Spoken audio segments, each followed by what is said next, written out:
Welcome to the first episode of Rap with Us. I am Des, and today we have Chris the God MC Cain. And do you know how hard it is for me to say your new name? It's all right. It doesn't roll off the tongue. Yeah, I know it's hard for you. I have to think. Yeah, I know it's hard for you. It is. It's really hard. What made you change it? I just broke my real name down. I just broke it down, but I think it was kind of like, I always been a hip hop nigga, but maybe like, I say hip hop is my religion, so maybe it was the moment I got baptized. I kind of broke my name down and just evolved, but not even as just an artist, but just as an overall man, just evolving. I mean, I feel like go ahead. I've seen a lot of growth in you in the last couple of years. Me and Steph, we talk about you all the time. I think every time I talk to Steph Simon, for those who are listening, we kind of always talk about you and respect and love. Like, I remember one time he talked to me about the difference between some of the rappers that do music here and some of those that level up, that end up leveling up. In a way, it's because they are trying to get better. Like, they are self-critical about, their art. And I just noticed that in you.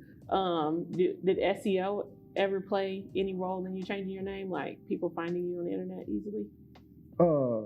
Nah. It didn't play a role, but you know what I'm saying? All the Chris McCain content, I feel like that's like a sacred bond between like us, the city. Okay. You know what I mean? But if people pick up from Chris the God MC on, that's fine. You know what I mean? What you said something happened. Is there any specific thing that happened to you that felt like you need to change your name? Or it was 2014 for sure, around memory lane time, but just me evolving, me getting deeper into, who I am as a black man and stuff. It was always there, but it was some things that happened in life that was it was put more clear to me. What you were supposed to do? Yeah, when I really, grasped and understood, fully comprehend that, black man is God. So that's when I brought it to Chris the God MC Cain. If we are the first people on earth, then and God was made in our image, then why wouldn't he be? You know what I'm saying? Exactly. Or she. So Chris the God MC Cain, it worked out perfect because you see my name is still in there. I see it. I feel like there's like a shift that happened with you. So there was a shift where I feel like you didn't give up, but you wanted to help younger artists more than you wanted to work on your own music. Yeah. And then there was a shift, and then you just put out a bunch of music within like 4 years. How many projects did you put out between 2017 and now? Yeah, a lot. I got a few EPs on SoundCloud, and it's crazy. I was listening to them like a week ago, and I was like, yeah, I like this shit. I like what I was saying. You know what I mean? But if I re-recorded it, I would do it better. But I like what I was saying. I try to get better and better every time. I mean, that's what me and Steph talk about, that we hear that in your music, like it just gets better. I try to outdo my last. Arrive is going to be hard, but I want to outdo that. But like, not outdo it like it's bad. Like, I could fucking be a 10 on a scale, and I'm still just going to try to get to a 12. Stuff that I put out since Eastside Baby, I love it. You know what I mean? Like, Eastside Baby, I recorded that in 2011, released it in 2012. Yeah, I know. I was hosting your birthday party around that time. Yeah. I feel like I've known you forever. Oh my gosh. Do you think that when you put out a project, it helps you figure out what you need to do to get to the next level? Yeah. I think so. Just loving hip hop so much and taking it so serious, I always got the bar set to, it's no bounds with this. Because I feel like there's a lot of artists that don't know where to go next, but I don't feel that way with you. Like, I feel like you already in your dojo thinking about how to become the man you need to be for the next project. It's really free spirit. I approach it like a free spirit, but it's, I guess, somewhat calculated. Like, I didn't have a lot of hooks for a while. just a lot of bars. Then I told myself I was gonna get into more hooks, and my next project is gonna have more drums. Okay. You know, I didn't have that many drums on my last project. But hip hop is drums. But yeah, I'm gonna get back to more drums. In the words of Rev Run and DNC, nigga drums. But when I'm cultivating the music, the projects, you know, I listen to it a lot. I listen to the beats a lot. I spit my raps. I go over the songs a lot after I got them. And when the project comes out, I'll listen to it, you know, for a few weeks. But actually, I'll stop listening to it. Do you get sick of it? No, I don't. I don't even think it's intentionally. I just stop listening to it because I can pull up anywhere and just on the spot with no rehearsals and perform any of my songs. No. I don't have to sit with it like that. It doesn't matter what condition you're in. Yeah. I've seen it. So maybe that's... I think the only time I ever seen you miss a bar was at the last show you did. Ever in my life. Yeah, I done messed up before, you know, plenty of times. Never seen it. And like when I used to tell the young artists that they don't have to rap with their words, I tell them that it's okay to mess up. Like 9 times out of 10, you probably gonna be the only person that know you mess up. So just keep going. But you learned that from Duo too. Yeah, everybody, the whole puzzle people, you know, was influential in my live show and just everything. Like I started making music like I was performing for 15 people. You know, and that's one thing I can say about you. You say you feel like you know me forever. We have been knowing each other forever. We have. Since you was in high school. This is facts. I used to be, a lot of people don't know, I used to be underage trying to sneak in the shows. I used to tell people I was performing. Hosting my shows, not even old enough to get in. Just so I could get into shows. Just so the bouncer would let me through, knowing he could get fined $1 million, but I didn't care. And you mad at me because I'm mad at everything. I'm mad at the whole crew. I'm not organized. I'm like, I used to be so mad at the whole crew, like on MySpace, just going at niggas because I couldn't get in the shows. But even though it was sloppy, you know, trial and error, then somebody come behind you and do it better. I feel like I planted the seed for jam packing a whole bunch of artists on one show. You did. Like putting like 13 artists on one show, 15 artists, like that type of shit goes on now. What went through your head when you kind of slowed down on putting out music though, and you were helping younger artists more, doing shows? I don't think just being more organic, not really wanting to be just a promoter or spammer, just put out music and if you fucking with it, you'll find it. You used to just do shows only with other, like you would book shows for younger artists and you wouldn't even perform, you just book them for them. And you did that for a couple of years. Yeah, because I mean, I love this shit just like you.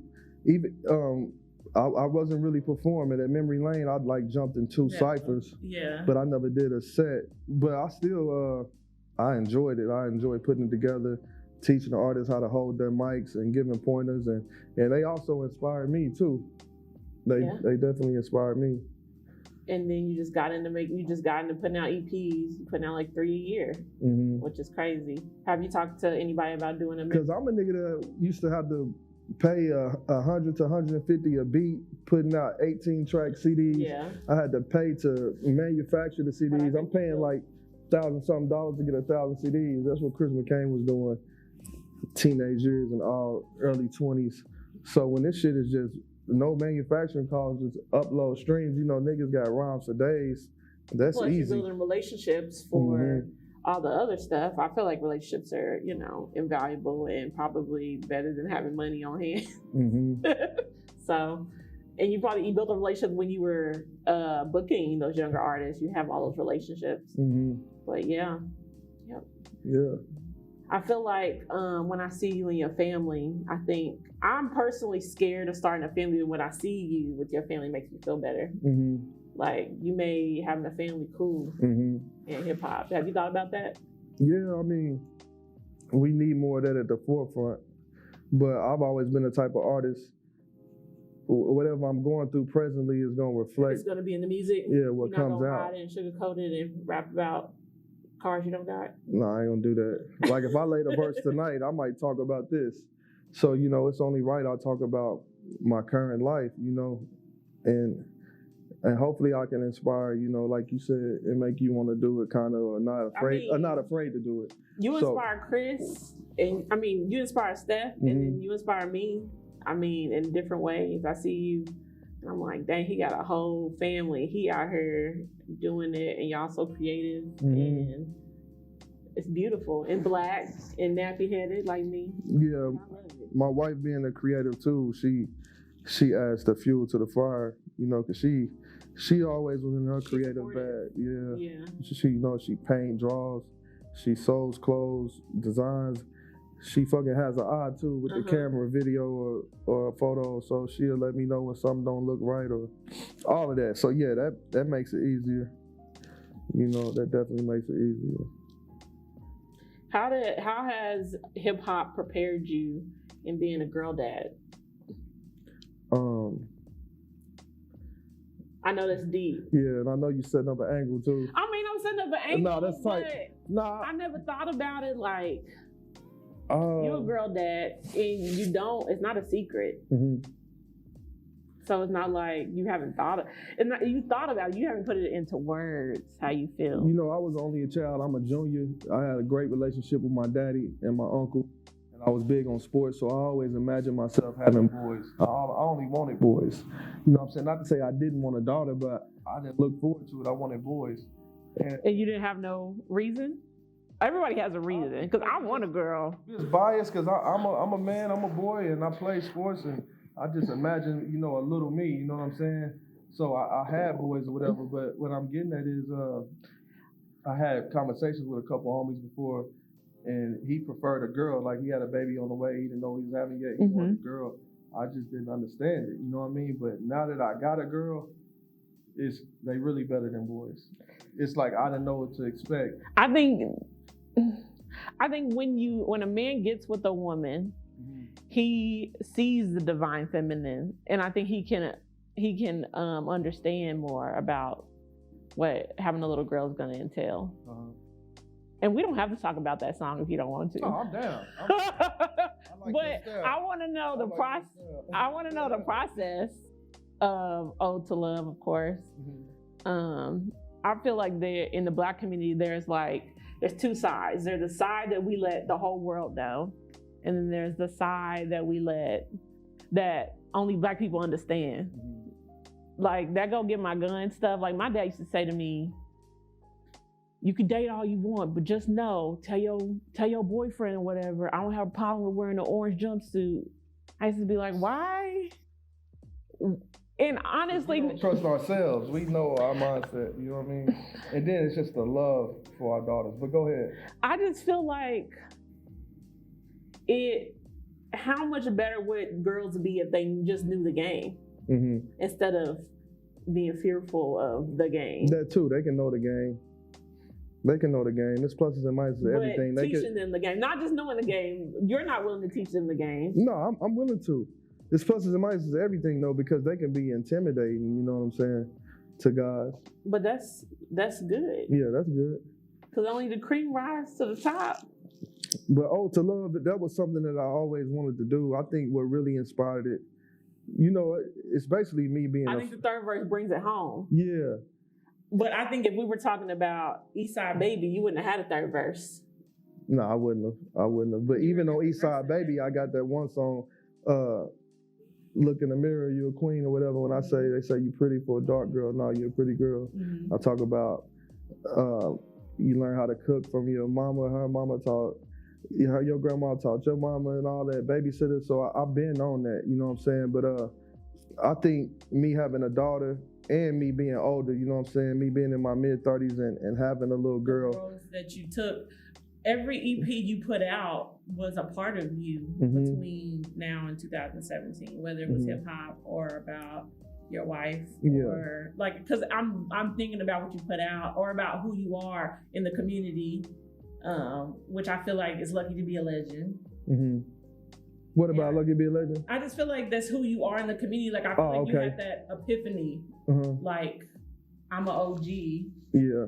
And you're freshly coming out of helping a bunch of young people. You had Memory Lane. You used to do stuff at McSalty's. You used to do a lot of shows with people. So I just feel like all those help you kind of like round out who you were. So you were able to make Ode to Love and make that third. Yeah, definitely.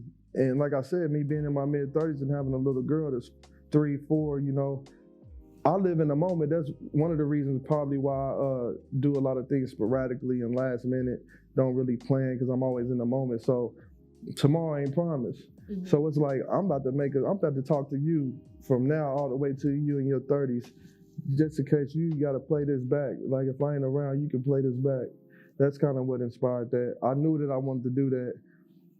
I just be in deep thought like that, just thinking about my daughter like in high school, peer pressure, or just waiting on, lunch or whatever. Just little things like that. Like you can't be there. So it's like, get my gun is a metaphor of really being afraid. That's why I say get my gun even for good things, because it's bittersweet, But my wife had kind of like a perspective like you, like, damn, you know what I mean? So she said, she kind of influenced the last verse, not the whole thing verbatim, but just how at the end I told her to get my gun to protect her brothers and protect herself, so. And also, a lot of people are human beings. We learn from fear. It's like fear is love type of thing. So I get it for both sides. So I understand that. Yeah.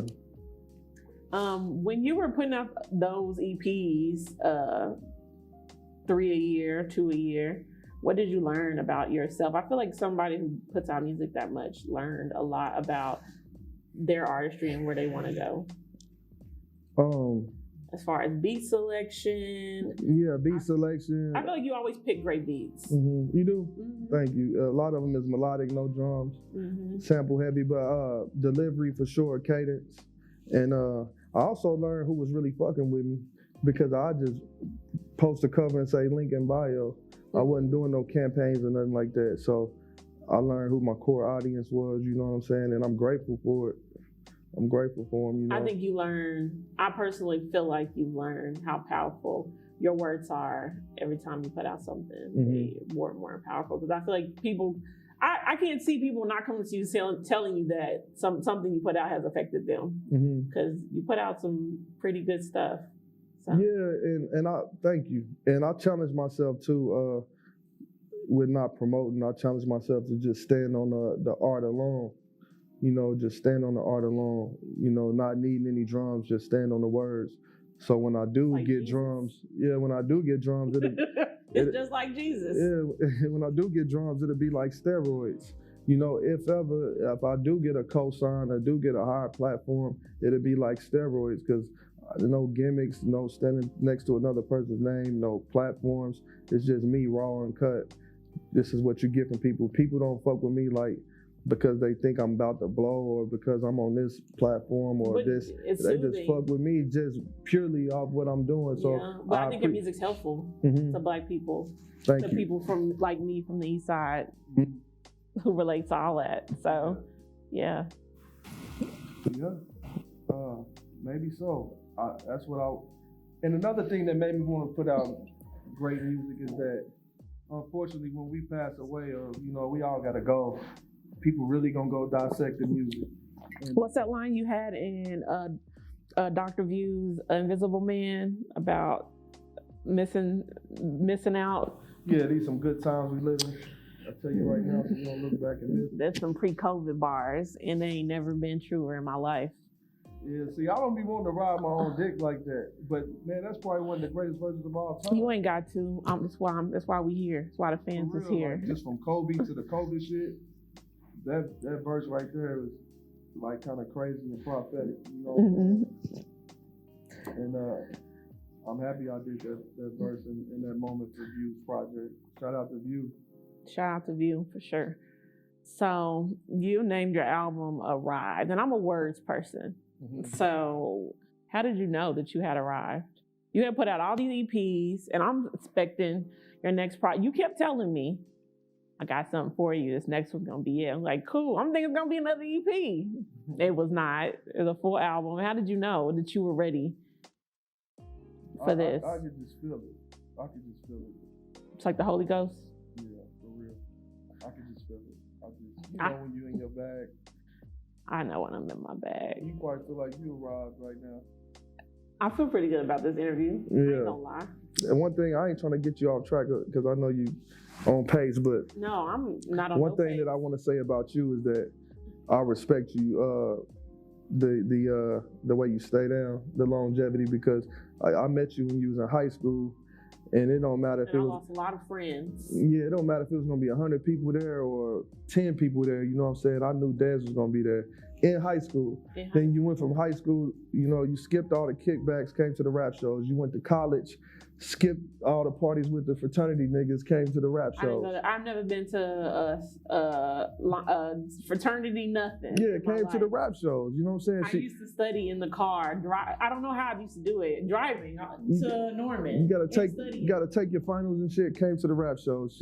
She graduate. I only failed one class. I've never missed a show. Ever. Yeah, graduate, get a career job. Still at the rap shows, you know what I'm saying? Still at the rap shows. Ain't letting no nigga take off the scene, start a family or nothing. And even if you start a family, you still can be on the scene, even though it's harder. But I say all that to say this, she stayed down damn near just like I did, you know what I'm saying? And like I said, when we about to do a show, I don't know who's gonna be there, but I know Dez is gonna be there, you know what I'm saying? And that type of shit, you know what I'm saying, mean a lot. I missed a couple of his shows, your shows, and I've been very sad about it. Oh no, it's all right. You can retire right now. Crying. I can retire, but I still need people who don't know anything about me. Mm-hmm. Even though I've done so much. You can Google me, but you should have done that already. I have people call me. You intimidate niggas now, though. Oh, no, for sure. People don't invite me to the studio. People be, what do you call it? Posting about me, but don't at me.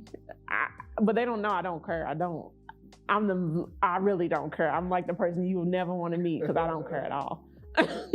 Plus, I got people like Chris McCain who be like, we didn't have our who messing with you? For sure. That's we should. That's how you know. That's family. That's how you know it's real, yeah. But yeah, I enjoy your album, and I'll thank you for coming to this interview. It ain't over, is it? Well, I feel like this wasn't supposed to be long. Okay. Yeah. If you have something you want to talk about. No, maybe, I want to talk about things that nobody has asked you about. Go ahead. Because I have, though. Oh, you already have? I've listened to your interviews with Philo Africa. Mm-hmm. I listened to your interviews with Brandy. I listen to all your interviews. They all want to know the origin story, but I feel like I know the origin story, and if you guys want to go listen to those, Shot of Brandy podcast, Philo Africa podcast, they will tell backstory of Chris McCain. Me and Chris McCain have a relationship, so I wanted to ask you the question that I've always wanted to ask you. And then even a lot of times when you look in the industry, people do the same interviews over and over. They do. They ask you the same questions. Different platforms. I wanted you to think about what I see as far as your progress. You went from being the cool guy on the east side, at the flea market, never forgot a bar. And then it didn't matter what was going on. You never forgot a bar. If somebody gave you a mic at Bora Bora, you always had something for the crowd. Always. Yeah, my birthday party there was pretty tight. My homie Young Bud that just got out, he always tell me about that night. But another thing I want to credit you to, I've been to Tulsa 2 times, like on some Chris McCain shit. Freestyle on the radio and selling CDs and promoting shit 2 different occasions. But like that was early on. But like on some God MC shit, like in my evolution, you know what I'm saying, peaking. You was the first person to take me back. To take you to Tulsa. You came pick me up. A little merch table. Yeah, we rolled out on a weekday, and I had a job. I remember we had just pulled up. To the venue. I was still in the car, and I was putting my packages together because I had the poster with the CD. And you came to the car. You said, "Why are you just sitting here being non-social?" You like, come on. There's so many people to meet in Tulsa. Yeah, straight up. And you introduced me to Keezy. We went to go eat. Actually, I had already met Keezy because I don't remember meeting him, but I had went to some barbershops back in the day, like early 2000s, and he was cutting hair. But that was the first time we met and really connected because you told me about Indie Pot. Yeah. He was like, you got to meet Keezy with Indie Pot. You have to meet Keezy, Steph Tone. You got me. I Everybody met that Track was there. that day, Track 205. Track is amazing. And me and Track talk all the time, not He's even such a about great music. person to talk to. We talking about cars. He didn't put me on cars so much. He the king of cars. And just human nature. He's a really great person to talk to. Shout out to Track. Man, Track is great. Yeah, and Bezel. And Bezel. Yeah, Bezel, a beautiful soul. All of them. Shout out to Tulsa World. Yeah, shout out to Tulsa. All the guys in Tulsa. Shout out to Daltone too. Me and him had a conversation. He said, you know, we need to start opening it up more. Like, and I was like, yeah, Kilpatrick go both ways. So we need to start doing more. You know, we live in a what have you done for me lately type of society. So even though it has been things both ways recently, Tulsa being kind of more dominant. So it's time for us to open it back up in the city. So maybe you need to do a festival or something, and I can help you with that. Okay.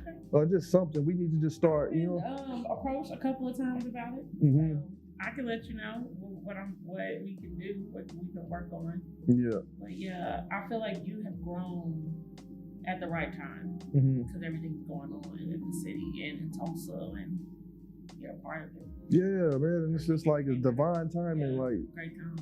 Yeah, and just be like, damn, a nigga can't step away if he wanted to. It ain't like that I want to, but it's just like somebody did. So the divine spirit has told you not to at the right time. And I'm glad I stayed down all these years, you know, and just want to just set the bar so high and do amazing things. I want to leave Earth with the art, just like leave Earth. Just crazy, just undeniable shit. Being from Oklahoma, you have to, in my opinion, because we have to do something that makes people say, nobody has done that, so nobody can take that from you. Because so many people they'll try. They will try. This show, as soon as it hits air, somebody's gonna try. Because I done seen it. Yeah. Yeah, and that's okay. You still been keeping the site going? The site, I'm revamping it. I'm going to put these videos on there instead. Okay. It's going to be more video interviews than writing. I know you miss A3C. I miss A3C, but my Atlanta homies, they good. Yeah. And why we should, since Oklahoma is, I think Atlanta's open too, right? Atlanta is open. Yeah. But that's very scary. Yeah, one of my friends in Atlanta has I don't know why we don't have like 3 or 4 stages going. And he just be on Facebook like, damn, I got COVID twice. Like, nah. But I'm running over. Yeah, you good. We just talking. Thank you for coming to rap with us. Thank you for having me. I know you're going to perform something for us, so I would look forward to that. Oh, yeah, I forgot about that. Yep. Now I got to fucking show and prove because I said I don't have to rehearse. Yep, you good. I forgot about that part. I didn't even prepare. You could do it a cappella. Yeah. What you need to prepare? You good. It's a mindset, you know what I'm saying? Kobe always got to the gym 5 hours early. Honestly, you can do some incredible things with this. So if you need some more. Yeah. You see me say, hey, hold on. Incredible. Hey, hold on, run that back. Run that back, Jafar. Run that back.